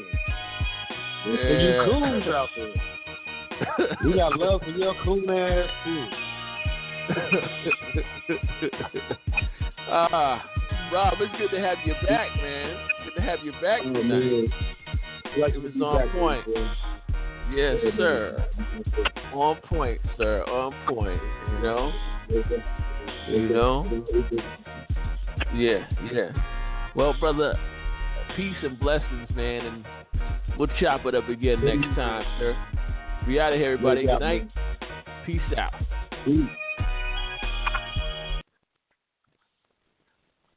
Hitting up the Hamptons or the Jersey Shore this summer? Don't waste tanning time at the store. Let Fresh Direct bring you everything you need for a delicious summer. Just picked fruit and vegetables, custom cut meat and seafood, and all your favorite snacks and drinks. You can even order from the beach and be done before the next song's over. Use code MUSIC to get $25 off your next order of $99 or more. Visit freshdirect.com or download the app today. Hitting up the Hamptons or the Jersey Shore this summer? Don't waste tanning time at the store. Let Fresh Direct bring you everything you need for a delicious summer. Just picked fruit and vegetables, custom cut meat and seafood, and all your favorite snacks and drinks. You can even order from the beach and be done before the next song's over. Use code MUSIC to get $25 off your next order of $99 or more. Visit freshdirect.com or download the app today.